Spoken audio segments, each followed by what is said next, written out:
Alors, intégrale généralisée de 1 sur t puissance alpha entre 1 et plus l'infini. Donc ce qu'on intègre, c'est 1 sur t puissance alpha. Je regarde cette fonction que j'intègre uniquement entre 1 et plus l'infini. Je vais lui donner un nom, f. Elle dépend d'alpha, je pourrais la noter f indice alpha. Elle est continue. Il y a zéro problème. Le seul problème de t puissance alpha, c'est en 0. Bien sûr, les t étant positif. Et on a évité 0 puisqu'on est à partir de 1. Continue sur cet intervalle. Donc, intégrable sur tout segment 1x avec x strictement positif, même supérieur ou égal à 1 ici. Donc l'intégrale, elle est généralisée en plus l'infini uniquement. Et puis je peux la calculer. Enfin, je peux déjà calculer l'intégrale partielle.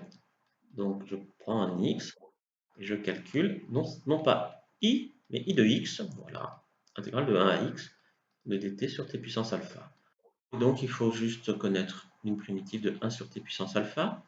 C'est donc t puissance moins alpha que j'intègre en fait. Quand j'intègre t puissance moins alpha, j'obtiens t puissance moins alpha plus 1 sur moins alpha plus 1, à condition que 1 moins alpha soit non nul, c'est-à-dire alpha différent de 1. Et quand alpha vaut 1, j'intègre 1 sur t, primitive ln de t, pour alpha égale 1.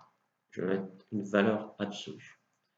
Et donc maintenant, je vais faire le cas alpha égale 1, mais ça je le savais déjà, log de t tendant vers, alors c'est un crochet, pardon, entre 1 et x. Donc, c'est pas très joli, i de x, ça nous fait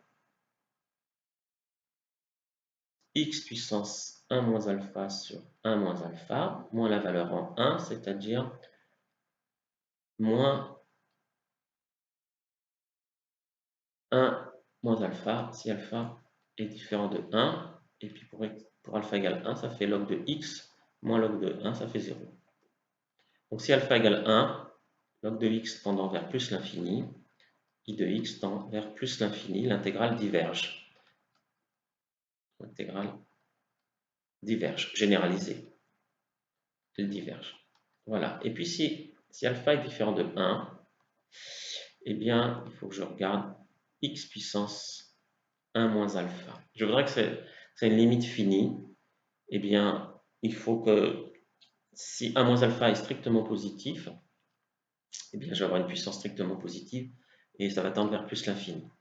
Donc, ceci tendra vers plus l'infini si 1 moins alpha est strictement positif et tendra vers 0 si 1 moins alpha est strictement négatif. Et donc, finalement, il me faut une limite finie. Donc, la seule possibilité, l'intégrale converge, c'est seulement si finalement alpha 1 moins alpha est strictement négatif, c'est-à-dire alpha strictement plus grand que 1, et la limite, eh bien la valeur en x est nulle, il reste la valeur en 0, c'est-à-dire moins 1 sur 1 moins alpha, ça fait 2 si moins 1 sur alpha moins 1 qui est bien positif.